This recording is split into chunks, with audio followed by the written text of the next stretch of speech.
Doctor, ಇವ್ರ condition ಈಗ ಹೆಂಗೈತ್ರಿ? ಆರಾಮಾಗಿದ್ದಾರ? ಮೊದಲಿಗಿಂತ ಸ್ವಲ್ಪ ಬೆಟ್ರ್ ಆಗ್ಯಾರ?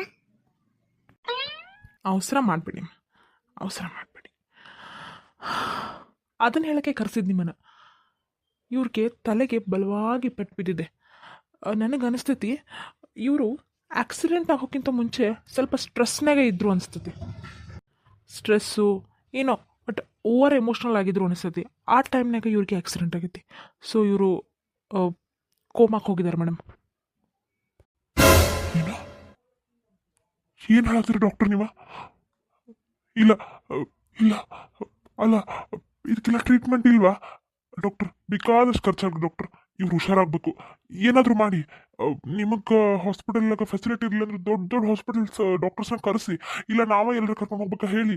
ದಯವಿಟ್ಟು ದಯವಿಟ್ಟು ಸರ್ ಡಾಕ್ಟರ್, ದಯವಿಟ್ಟು ನಮ್ಮ ಕೈ ಮಾತ್ರ ಬಿಡಕ್ಕೆ ಹೋಗ್ಬೇಡ್ರಿ. ಇವ್ರು ಆರಾಮಾಗಲೇಬೇಕು.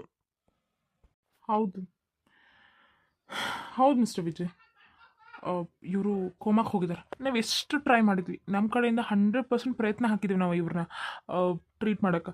ಆದ್ರೆ no use, there is no use. ಇವರು ನನ್ನ ಟ್ರೀಟ್ಮೆಂಟಿಗೆ ರೆಸ್ಪಾನ್ಸೇ ಮಾಡಲಿಲ್ಲ. ಡಾಕ್ಟರ್ ಏನು ಹೇಳ್ತೀರಿ ಡಾಕ್ಟರ್? ನೋಡ್ರಿ, ಎಷ್ಟಾದರೂ ಖರ್ಚಾಗಲಿ, ಅವರು ಆರಾಮಾಗಬೇಕು, ಹುಷಾರಾಗಬೇಕು. ಅಲ್ಲ, ಇವ್ರ ಕಡೆದವ್ರು ಯಾರು ನಮಗೆ ಗೊತ್ತಿಲ್ಲ ಡಾಕ್ಟರ್. ಏನು ಮಾಡೋದಪ್ಪ? ಅಲ್ಲ, ಬೇಕಿದ್ರೆ ಯಾವುದಾದ್ರೂ ದೊಡ್ಡ ಡಾಕ್ಟರ್ ಕನ್ಸಲ್ಟ್ ಮಾಡಿ ನೋಡಿ, ಬೇರೆ ಹಾಸ್ಪಿಟ್ಲ್ ಕರ್ಕೊಂಡು ಹೋಗ್ಬೇಕು. ಅದನ್ನ ಆದರೂ ಹೇಳಿ, ನಾವು ಅಲ್ಲಾದರೂ ಕರ್ಕೊಂಡು ಹೋಗಿ ಟ್ರೀಟ್ಮೆಂಟ್ ಕೊಡಿಸ್ತೀವಿ. ಅಲ್ಲ ಮಿಸ್ ಪವಿತ್ರ ಅವರೇ, ನೀವು ಇಷ್ಟೆಲ್ಲ ಮಾಡೋಕ್ಕಿಂತ ಅವ್ರ ಮನೆಯವ್ರು ಯಾರು ಹುಡುಕಿ ಅವ್ರ ಕಡೆ ಹ್ಯಾಂಡ್ ಓವರ್ ಮಾಡಿಬಿಡಿ ಅವ್ರನ್ನ. ಈಗ ನೋಡಿ, ಆಕ್ಸಿಡೆಂಟ್ ಮಾಡ್ತಾರಂತರೂ ನೀವಲ್ಲ, ಯಾಕೆ ಇಷ್ಟು ಕನ್ಸರ್ನ್ ಅವ್ರ ಮೇಲೆ? ಈಗ ಯಾರೋ ಒಬ್ರು ಆಕ್ಸಿಡೆಂಟ್ ಮಾಡಿ ಹೋಗಿರ್ತಾರೆ, ರೋಡ್ ಒಳಗೆ ಸಾಯತಾರನ್ನ ತಂದು ಹಾಸ್ಪಿಟ್ಲ್ಗೆ ಸೇರಿಸ್ತಾರೆ, ಅವ್ರ ಮನೆಯವ್ರಿಗೆ ಇನ್ಫಾರ್ಮ್ ಮಾಡ್ತಾರೆ, ಮುಗೀತಪ್ಪ. ನೀವು ಯಾಕಾದ್ರೂ ಜವಾಬ್ದಾರಿ ತಗೋತೀರಿ? ನಾ ಹೇಳೋದಿಷ್ಟೇ, ಅಲ್ಲ ನಿಮಗೆ ಒಳ್ಳೆ ಗುಣ ಕೊಟ್ಟಾನ ದೇವ್ರೆ, ತಪ್ಪಲ್ಲದ. ಆದ್ರೆ ಈಗ ಅವ್ರಿಗೆ ಇಂಥ ಸಿಚುವೇಶನ್ ಐತಿ, ಅವ್ರ ಮನೆಯವ್ರ ಡಿಸಿಷನ್ ತೊಗೋಬೇಕು. ನೀವಿಬ್ರು ಯಾಕೆ ಇಷ್ಟೆಲ್ಲ ತಲೆ ಕೆಡಿಸ್ಕೊಳ್ತೀರಿ? ನೋಡಿ, ಅವ್ರ ಮನೆಯವ್ರಿಗೆ ಇನ್ಫಾರ್ಮ್ ಮಾಡಿ. ನಿಮ್ಗೆ ಆಗಿಲ್ಲ ಅಂದರೆ ಬೇಕಿದ್ರೆ ನಾವೇ ಇನ್ಫಾರ್ಮ್ ಮಾಡ್ತೀವಿ, ಅವ್ರ ಅಡ್ರೆಸ್ ಕೊಡಿ. ಅವ್ರ ಮನೆಯವ್ರಿಗೆ ಒಂದು ಸಲ ಮಾತಾಡಿದ್ರೆ ಚಲೋ ಆಗಿರುತ್ತೆ. ಯಾಕಂದರೆ ಹೆಣ್ಣು ಹುಡುಗಿ ನೋಡ್ರಿ, ಇನ್ನೂ ಹೆಚ್ಚು ಕಮ್ಮಿ ಆದ್ರೆ ಸುಮ್ಮ ಬೇಡ. ಅದಕ್ಕೆ ಹೇಳ್ತಿರೋದು, ನಿಮ್ಗೆ ಅರ್ಥ ಮಾಡ್ಕೊರಿ. ನನ್ನ ಮಾತು ನಿಮ್ಗೆ ಅರ್ಥ ಆಕೈತಿ ಅಂತ ಅಂದ್ಕೊಂಡೀನಿ ನೋಡ್ರಿ. ಡಾಕ್ಟರ್, ನೀವು ಹೇಳೋದನ್ನ ಕರೆನೇ ಐತ್ರಿ. ಆದ್ರೆ ನಮ್ಮದು ಕನ್ಸರ್ನ್ ಅದೇ, ಒಂದು ಹೆಣ್ಣು ಹುಡುಗಿ ಪಾಪ ರೋಡೊಳಗೆ ಆಕ್ಸಿಡೆಂಟ್ ಆಗಿತ್ತು. ನಾವು ತಂದು ಸ್ವಲ್ಪ ಹುಷಾರು ಮಾಡಿದರೆ ಅವ್ರ ಮನೆ ಒಳಗೆ ಹೇಳೋಕ್ಕೂ ಧೈರ್ಯ ಇರ್ತೈತಲ್ಲ. ಈಗ ಹಿಂಗಾಗೈತಿ ಪರಿಸ್ಥಿತಿ, ಹಿಂಗೆ ಅಂದ್ಕೊಂಡ್ರೆ ಅವ್ರ ಮನೆಯವರು ತುಂಬ ಬೇಜಾರು ಮಾಡ್ಕೋತಾರೆ. ಸುಮ್ಮ ಯಾಕಪ್ಪ, ಆರಾಮಾಗಿಬಿಟ್ರೆ ಚಿಂತೆ ಇರಂಗಿಲ್ಲಲ್ಲ ಅಂತ ಹೇಳಿ ನಂದು. ಡಾಕ್ಟರ್, ಬೇಕಾದ್ರೆ ನಿಮ್ಮ ಕೈ ಮುಗಿತೀನಿ ಡಾಕ್ಟರ್. ನೋಡಿ, ಯಾವುದಾದ್ರೂ ದೊಡ್ಡ ಡಾಕ್ಟರ್ ಇದ್ದಾರೆ, ಬೇಕಾದ್ರೆ ಇನ್ಫಾರ್ಮ್ ಮಾಡಿ, ನಾವು ಬೇಕಾದ್ರೆ ಕರ್ಕೊಂಡು ಹೋಗ್ತೀವಿ. ದಯವಿಟ್ಟು ಹಿಂಗೆ ಮಾತ್ರ ಹೇಳಕ್ಕೆ ಹೋಗ್ಬೇಡಿ ಪ್ಲೀಸ್. ಅಯ್ಯೋ, ಏನು ಪವಿತ್ರ ಅವ್ರೆ ಹಿಂಗೆ ಮಾತಾಡತ್ತೀರಿ? ಅಲ್ಲ, ನಮ್ಗೆ ಕರ್ತವ್ಯ ದೇವರು ನಮ್ಗೆ. ಯಾವ ಮನುಷ್ಯನೂ ನಮ್ಮ ಜೀವ ಹೋಗೋಕೆ ಅಷ್ಟು ಸುಲಭವಾಗಿ ಬಿಡಂಗೇ ಇಲ್ಲ. ಈಗ ನಾವು ಎಲ್ಲ ಥರ ಟ್ರೈ ಮಾಡಿ ಆಗಿಂದ ಹೇಳ್ತೀವಿ, ಯಾವ ಡಾಕ್ಟ್ರು ಕೈ ಚಲನೆ ಇಲ್ಲಂಗೇ ಇಲ್ಲ ಇಂಥ ಸಿಚುವೇಶನ್ ಒಳಗೆ. ನಾ ಬಾಯಿ ಬಿಟ್ಟು ಹೇಳಕತ್ತೀನಿ ಅಂತಂದ್ರೆ ನೀವು ಮುಂದೆ ಏನಾದರೂ ನೋಡ್ಕೋಬೋದು ಅಂತ ಹೇಳಿ ಅಷ್ಟೇ, ಬೇರೆ ಏನಿಲ್ಲ. ನೋಡಿರಿ, ಹುಷಾರಾಗ್ತಾರೆ, ಆದರೆ ಹಿಂದೆ ಹುಷಾರಾಗ್ತಾರೋ ನಾಳೆ ಹುಷಾರಾಗ್ತಾರೋ ಅಂತ ಟೈಮ್ ಕೊಡೋಕ್ಕಾಗಿಲ್ಲ. ಒಂದು ದಿನವೂ ಆಗ್ಬೋದು, ಒಂದು ತಿಂಗಳು ಆಗ್ಬೋದು, ಒಂದು ವರ್ಷನೂ ಆಗ್ಬೋದು, 10 ವರ್ಷನೂ ಆಗ್ಬೋದು. ಆದ್ರೆ ತಾಳ್ಮೆಯಿಂದ ಕಾದು ಕುಂತು ಅವ್ರಿಗೆ ಟ್ರೀಟ್ಮೆಂಟ್ ಕೊಡಿಸೋರು ಇಂಪಾರ್ಟೆಂಟ್ ಆಗ್ತಾರೆ ಇಂಥ ಸಿಚುವೇಶನ್ ಒಳಗೆ. ಅದನ್ನು ಅವ್ರ ಮನೆಯವರು, ಅವ್ರ ತಂದೆ ತಾಯಿ, ಅವ್ರ ಗಂಡ, ಅವ್ರ ಅಣ್ಣ ತಮ್ಮರ ಮಾಡ್ಬೋದು. ಈಗ ನಾವೆಲ್ಲ ಹೊರಗಿನವರು, ನಾವೆಲ್ಲ ಅದನ್ನು ಡಿಸಿಷನು ತೊಗೊಳಕ್ಕಾಗಿಲ್ಲ, ಮಾಡೋಕ್ಕೂ ಆಗಂಗಿಲ್ಲ.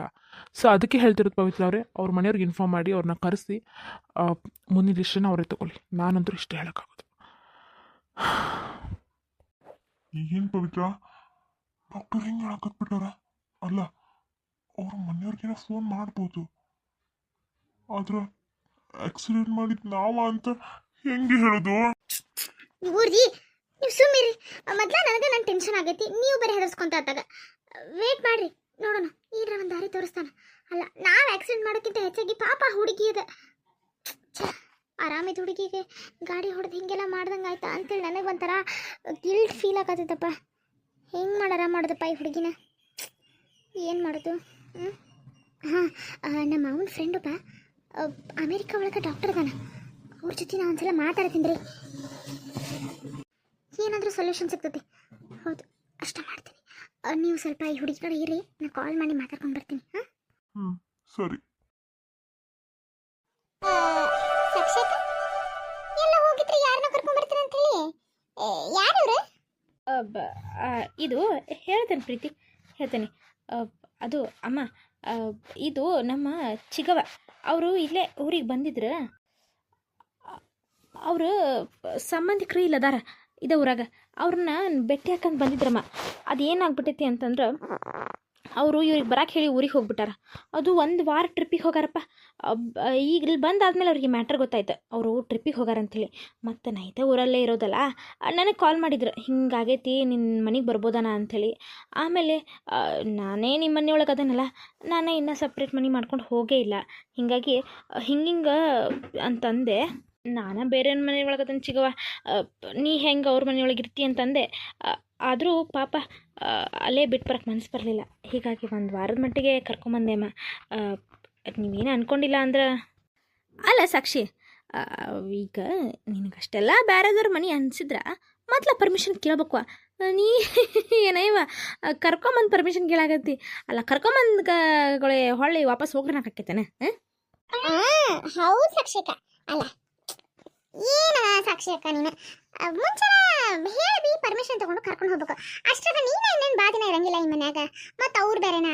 ಅಯ್ಯೋ ಇಕ್ಕೊಬ್ಬಕ್ಕೆ ಇಲ್ರಿ ಅಮರ, ನಾನು ಒಳ್ಳೆನ ಅನ್ನಿ ವಾಪಸ್ ಊರಿಗೆ ಹೋಗಿ ಯಾಕೆ ಸಿಗವ, ನಮ್ಮನೆಗೆ ಬಾ ಅಂತ ಕಲ್ರಿ ಸಾಕ್ಷಿ. ಹಿಂಗಾಗಿ ಬರ್ಬೇಕಾತ್ ನೋಡ್ರಿ. ಅಯ್ಯೋ ನೀವೇನು ಅನ್ಕೊಳಕ್ಕೆ ಹೋಗ್ಬೇಡ್ರಿ, ಏನು ಅನ್ಕೊಳಕ್ಕೆ ಹೋಗ್ಬೇಡ್ರಿ. ಬರ್ರಿ ಸಾಕ್ಷಿ, ಹೋಗುವ ಪೂಜಾ, ಹೋಗಿ ಬಂದವ್ರಿಗೆ ಯಾಕೆ ಬಂದಿ ಅಂತ ಪ್ರೀತಿ ಸುಮಿರುವ ನೀನು. ಹೋಗಿ ಒಳಗೆ ಹೋರಿ ಕೈಕಾಲು ಮುಖ ತಗೊಂಡು ಹಿಂಡಿರ್ತೀನಿ ಹೋಗ್ರಿ. ಸಾಕ್ಷಿ ಕರ್ಕೊಂಡು ಹೋಗುವ ಒಳಗೆ. ಹಾಂ ರೀ ಅಮ್ಮ, ಆಯ್ತು. ಬಾ ಚಿಗವ, ಬಾ ಒಳಗೆ ಬಾ. ಈ ಮನ್ಯಾಗ ಹೇಳೋರು ಕೇಳೋರು ಯಾರೂ ಇಲ್ಲಂಗೆ ಆಗಿಬಿಟ್ಟಾರ. ಅಲ್ಲ ಅಕ್ಕ, ಬಂದವ್ರಿಗೆಲ್ಲ ಬರಲಿ ಅಂತೀಯಲ್ಲ. ಅಲ್ಲ ಆ ಸಾಕ್ಷಿಗೆ ಬಿಟ್ಟಿಗಳು ಹಾಕತ್ತೀವಿ, ಇನ್ನು ಚಿಗವ್ಗೆ ಬಾರಿ ಹಾಕ್ಬೇಕಾ ಇನ್ನು? ಹಂಗೆ ಮಾಡಬಾರ್ದ ಶರಕ, ಹಾಂ ಮಾಡಬಾರ್ದವ. ಮನೆಗೆ ಬಂದವ್ರಿಗೆ ಹಂಗೆ ಮಾಡಬಾರ್ದು, ಬಂದವ್ರಿಗೆ ಬರಲಿ ಅನ್ಬೇಕು. ಆತಕ್ಕ ನೀ ಹೇಳೋದಾದ್ರೆ ದಿನ ನಮ್ಮ ಮನೆಯಲ್ಲಿ ಫ್ರೀ ಅನ್ನದಾಸೋಹ ಇದೆ ಅಂತ ಒಂದು ಬೋರ್ಡ್ ಹಾಕ್ಬಿಡೆ, ಎಲ್ಲರೂ ಬಂದು ಊಟ ಮಾಡ್ಕೊಂಡ್ರೆ ಹೋಗ್ಲತ್ತ. ಅದರಲ್ಲಿ ಸಾಕ್ಷಿ ಎಂತ ಮಣಿಲಿ ಇದು, ಎಂತ ಮನೆಗೆ ಬಂದು ಸೇರಿ ಯವ್ವ ನನ್ನ ಮುದ್ದಿನ ಸಾಕ್ಷಿ ನೀನು. ಭಾರಿ ಚೆನ್ನಾಗಿತ್ತು ಬಿಡ. ಅಲ್ಲಿ ಅವಾಗ ಸಿದ್ಧಾರ್ಥ ಅಷ್ಟೇನಿಷ್ಟೇ ಅನುಕೂಲವಾಗಿರಲಿಲ್ಲ ಅಂತೇಳಿ ಅವನು ಬೇಡ ರೊಕ್ಕ ಇದ್ದವ್ನು ಕಟ್ಕೋ ಅಂತೇಳಿ ಆ ವಿಜಯನ್ ಮದುವೆ ಮಾಡಿಸಿದೆ ನಿನಗೆ. ನನಗೇನು ಗೊತ್ತಿತ್ತು ಸಿದ್ಧಾರ್ಥ ಈ ನಮ್ಮನೆ ಆಸ್ತಿ ಕಳಿಸ್ತಾನಂತೇಳಿ. ನಿನ್ನ ಮಾತು ಕೇಳಿ ಹದಿಗೆಟ್ಟು ಹಳ್ಳ ಹಿಡಿದು ಹೋದೇನ. ನಿನ್ನ ಮಾತು ಕೇಳಿದ್ರೆ ಸಿದ್ಧಾರ್ಥನ ಮದುವೆ ಆಗಿದ್ರೆ ಈಗ ಪೂಜಾ ಜಾಗದೊಳಗೆ ನಾನೇ ಇರ್ತಿದ್ದೆ. ಹೌದು ಮಗಳ, ತಪ್ಪ ಅನ್ಬಿಟ್ಟು. ಈಗ ಏನಾಗೈತಿ, ಕಾಲ ಎಣ್ಣೆ ಹೋಗಿಲ್ಲವ ನೀರು ಅವ್ರ ಮನ್ಯಾಗನ ಸಿದ್ಧಾರ್ಥನ ಮನಸ್ಸಿನಾಗ ನೀ ಇರಲಿಲ್ಲ ಅಂತಂದ್ರೆ ನಿನಗೆ ಯಾಕೆ ಸಹಾಯ ಮಾಡ್ತಿದ್ದೆ ಹೇಳಿ ನೋಡೋಣ. ಅವ್ನ ಮನಸ್ಸಿನಾಗ ನೀ ಅದಿಲ್ಲ, ಅದಕ್ಕೆ ನೀನು ಒಂದು ಮದುವೆ ಆಗಿ ಅವ್ರ ಗಂಡನ ಬಿಟ್ಟು ಡೈವರ್ಸ್ ಬಿಟ್ಟು ಮಾಡಿದ್ರು ಬಂದು ನಿನಗೆ ಸಹಾಯ ಮಾಡ್ಯಾನ, ತನ್ನ ಮನ್ಯಾಗ ಇಟ್ಕೊಳಣ. ನೋಡು ಮನಸ್ಸು ಮಾಡಿದ್ರೆ ನೀನು ಬೇರೆ ಕಡೆ ಇಡ್ಬೋದಿತ್ತಾವ, ಮನ್ಯಾಗ ತಂದು ಇಟ್ಕೊಳ ಅಂದ್ರೆ ವಿಚಾರ ಮಾಡ. ಅವ್ನ ಮನಸ್ಸೊಳಗೆ ನೀನು ಇನ್ನೂ ಅದಿ. ಏನು ಹೇಳತ್ತೀವ ನೀನು? ಹೇಳತ್ತೀನಿ, ನಿಜಾನ ಹೇಳತ್ತೀನಿ. ಸರಿ ಅದೇನಾದರೂ ಇರಲಿ, ಅದನ್ನ ಮುಂದೆ ನೋಡ್ಕೊಳ್ಳೋಣ. ಈ ಮನೆ ಒಳಗೆ ನೀ ಇರ್ಬೇಕಂತಂದ್ರೆ ನಿನ್ನ ಮೈ ಎಲ್ಲ ಕಣ್ಣಾಗಿರ್ಬೇಕವ. ಆ ಪ್ರೀತಿ ಪೂಜಾ ಎಲ್ಲರ ಕಣ್ಣು ನಿನ್ನ ಮೇಲೆ ಇರ್ತಾವೀಗ. ಅವ್ರಿಗೆ ಆಲ್ರೆಡಿ ಡೌಟ್ ಬಂದಿರ್ತೈತಿ, ಈಕೆ ಒಬ್ಬಕ್ಕೆ ಬಂದಾಳು, ಈಕಿನ ಹಿಂದಿಂದ ಈಕೆ ಯಾರು ಅಂತ ಹೇಳಿ ಅರ್ಥ ಮಾಡ್ಕೋ, ಹುಷಾರಾಗಿರ್ಬೇಕು ನೀನು. ಅದ್ರ ಬಗ್ಗೆ ನೀ ಟೆನ್ಷನ್ ಬಿಡ್ಲಿ, ನೀ ಯಾಕೆ ಕೆಡ್ಸ್ಕೊತಿ, ಅದನ್ನೆಲ್ಲ ನಾನು ನೋಡ್ಕೋತೀನಿ. ಇಂಥವೆಲ್ಲ ನಾ ಎಷ್ಟು ನೋಡಿಲ್ಲ. ಸರಿ, ನೀನು ನಮ್ಮ ಅವ್ವ ಅನ್ನೋ ವಿಚಾರ ಅವ್ರಿಗೆ ಗೊತ್ತಾಗೋದು ಬೇಡ. ನಾನು ನೀನು ನಮ್ಮ ಚಿಗವ್ ಅಂತನ ಹೇಳೀನಿ, ಹಂಗೆ ಆಗಲಿ. ಅರ್ಥ ಆಯ್ತಾ? ಹಾಂ, ನೀ ಏನು ತಲೆ ಕೆಡ್ಸ್ಕೊಡ ಸಾಕ್ಷಿ. ಅಲ್ಲಿ ಇಂತ್ರ ಬಂದೇನಲ್ಲ, ಏನು ತಿಂದೆ ಅಲ್ಲಿ ಹಸುವಾಗ್ಬಿಟ್ಟೈತೆ ಏನಾರೇ. ಇದು ಬೇರೆ. ಸರಿ ಸ್ವಲ್ಪ ಕೈಕಾಲು ಮುಖ ತಕ್ಕೋತೀನ, ಜಳಕ ಮಾಡೋಕೆ ಹೋಗು. ಅಲ್ಲಿ ಹೋಗಿ ನಾಷ್ಟ ಮಾಡಿಸ್ತೇನಂತ. ಹಾಂ ಸರಿ. ನಾನೇ ಇರುತ್ತೆ ಜಡ ಇಲ್ಲೇ, ಇಕ್ಕೆ ಒಬ್ಬಕ್ಕಿ ಬಂದು ನನಗೆ ಕಾಯಿಸ್ಕೊಂಡು ಏನು ಮಾಡೋಕ್ಕಾಗಿಲ್ಲ. ಸಾಕ್ಷಿ ಅಕ್ಕ, ಯಾಕೆ ಬತ್ಲೀಗ? ಸಾಕ್ಷಿ ಅಕ್ಕ, ನಿಮ್ಮ ಯಾರೋ ವಾರ ಬಂದಾರಲ್ಲ? ಅವಲ್ಲ ಚಿಗವ ಯಾರೋ ನಮ್ಗೆ ಇದಕ್ಕೆ ಬೇಕಕ್ಕ. ನಿಂಗೆ ಚಿಗವರ ಆಗೋಳು, ನಿಂಗೆ ಅವರ ಆಗೋಳು. ಅಲ್ಲಿ ನಾಷ್ಟ ಮಾಡಕ್ಕೆ ಹೇಳತ್ತಾರ ಅಮ್ಮರ, ಕಳಿಸ್ಕೊಡು. ಹಾಂ ನಾನು ಕರ್ಕೊಂಬರ್ತೇನೆ. ಜಾಕ ಮಾಡತ್ತಾರ, ಫ್ರೆಶ್ ಆಗಲಿ, ನಾನು ಕರ್ಕೊಂಬರ್ತೇನೆ. ಅಲ್ಲ ಈಗ ಯಾಕೆ ಇಷ್ಟು ಗಾಬರಿ ಅಕ್ಕಾಳ? ಇರಲಿ ನೋಡ್ಕೊಳ್ಳೋಣ. ಸರಿ ಬೇಗ ಕರ್ಕೊಂಡು ಬಾ. ಹಾಂ ನೀ ಹೋಗಿರ ಪ್ರೀತಿ, ನಾ ಕರ್ಕೊಂಬರ್ತೀನಿ. ಅಯ್ಯೋ ಹೊಕ್ಕಿನ ಬಿಡವ, ನಾ ಇಲ್ಲಿ ಇರಕ್ಕೆ ಬಂದೀನಿ. ಅಯ್ಯೋ ಹಿಂಗೆ ಕಾಡ್ತಾ ಯಾರಿಗೆ ಗೊತ್ತಿ ಈಕೆರೆ. ಈ ಪ್ರೀತಿಗೆ ಒಂದು ಈಟು ವಾಸನೆ ಹೊಡಿತಂದ್ರೆ ತಳ ಬುಡ ಎಲ್ಲ ಕಣ್ಣು ಹಿಡಿದ್ಬಿಡ್ತಾ. ಬೇಡಪ್ಪ ಬೇಡ. ಲಘು ಬಾವಾ. ಲೇ ಇಲ್ಲಿ ಜಳಕಕ್ಕೆ ಏನೊಂದು ಬಕೆಟ್ ಇಟ್ಟಿಲ್ಲಲ್ಲ. ಅಯ್ಯೋ ಅಲ್ಲಿ ಶವರ್ ಐತ್ ನೋಡವ. ಏನೇ ಎಲ್ಲಿದ್ವಾ? ಅಯ್ಯೋ ಅಲ್ಲಿ ನಳ ಐತಲ್ಲ, ಅದನ್ನ ತಿರುವು ಮ್ಯಾಲಿಂತ್ರ ನೀರು ಬರ್ತೈತಿ, ಅದ್ರ ಜಳಕ ಮಾಡ್ಬೇಕು. ಅಯ್ಯೋ ಹಾಂ. ನಮಸ್ಕಾರ ಎಲ್ಲರಿಗೂ. UK ಡೈಲಿ ಸ್ಟೋರಿ ಒಳಗೆ ಸಂಸಾರದ ಬಂಡಿನ ನೀವು ಭಾಳ ಇಷ್ಟಪಟ್ಟು ನೋಡ್ತೀರಿ. ನಿಜವಾಗ್ಲೂ ಭಾಳ ಸಪೋರ್ಟ್ ಮಾಡಿರಿ, ಭಾಳ ಪ್ರೀತಿ ವಿಶ್ವಾಸವನ್ನು ನಮಗೆ ನೀಡಿರಿ. ಹಾಗೆ ನಮ್ಮ ಇನ್ನೊಂದು ಚಾನಲ್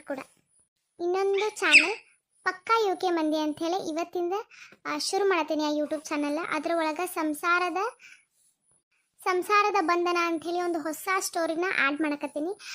ಸಂಸಾರದ ಬಂಡಿ ಇವಾಗ ಆಲ್ರೆಡಿ ಒಂದು 229-30 ಎಪಿಸೋಡ್ಸ್ ಆಗ್ಯಾವು. ಇಷ್ಟಕ್ಕೂ ತುಂಬ ಪ್ರೀತಿ ವಿಶ್ವಾಸವನ್ನು ನೀಡಿರಿ ನೀವು.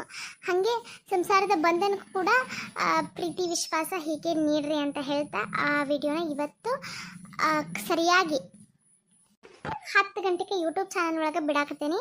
ದಯವಿಟ್ಟು ಆ ಚಾನಲ್ಗೂ ಸಪೋರ್ಟ್ ಮಾಡಿರಿ, ಹೀಗೆ ಪ್ರೀತಿ ವಿಶ್ವಾಸವನ್ನು ನೀಡ್ರಿ ಅಂತ ಹೇಳ್ತೀನಿ. ತುಂಬ ಚೆನ್ನಾಗೈತಿ ಆ ಸ್ಟೋರಿನೂ. ತುಂಬ ಥಿಂಕ್ ಮಾಡಿ ಈ ಸ್ಟೋರಿನ ಮಾಡೀನಿ. ಒಬ್ಬಾಕಿ ಹೆಣ್ಮಗಳ, ಆಕಿಗೆ 3 ಜನ ಮಕ್ಕಳು ಇರ್ತಾರೆ, ಗಂಡು ಮಕ್ಳು ಇರೋಂಗಿಲ್ಲ. ಅಂಥ ಸ್ಟೋರಿ ಐತಿ, ಮಸ್ತ್ ಐತಿ. ನೀವೆಲ್ಲರೂ ಭಾಳ ಇಷ್ಟಪಟ್ಟು ನೋಡ್ತೀರಿ. ಆಕೆ ಹೆಂಗೆ 3 ಜನ ಹೆಣ್ಮಕ್ಳನ್ನ ಸಾಕ್ತಾಳು, ಅವ್ರ ಮದ್ವೆ ಹೆಂಗೆ ಮಾಡ್ತಾಳು, ಆ 3 ಜನ ಹೆಣ್ಮಕ್ಳ ಜೀವನ ಹೆಂಗಿರ್ತೈತಿ, ಪ್ರತಿಯೊಂದು ಬಹಳ ಈ ಮಿಡಲ್ ಕ್ಲಾಸ್ ಜನರ ಮೆಂಟಾಲಿಟಿ ಆಗಿರ್ಬೋದು, ಪ್ರತಿಯೊಂದು ಭಾಳ ಚೆನ್ನಾಗೈತಿ. ನಿಜ ಜೀವನದಲ್ಲಿ ನಡೆಯೋ ಥರ ಐತಿ. ದಯವಿಟ್ಟು ನೋಡಿ ಪ್ರೋತ್ಸಾಹ ಮಾಡಿರಿ. ಸಂಸಾರದ ಬಂಡಿಗೆ ಎಷ್ಟು ಸಪೋರ್ಟ್ ಮಾಡಿರಿ ಹಾಗೆ ಸಂಸಾರದ ಬಂಧನಕ್ಕೂ ಕೂಡ ಸಪೋರ್ಟ್ ಮಾಡಿರಿ ಅಂತ ಹೇಳ್ತೀನಿ. ಇವತ್ತು 10 ಗಂಟೆಗೆ ಪಕ್ಕಾ UK ಮಂದಿ ಅನ್ನೋ ಹೊಸ ಯೂಟ್ಯೂಬ್ ಚಾನಲ್ ಒಳಗೆ ಹೊಸ ಕತೆ ಬರ್ತೈತಿ. ದಯವಿಟ್ಟು ಅದನ್ನು ನೋಡಿ ನಮ್ಗೆ ಸಪೋರ್ಟ್ ಮಾಡಿ.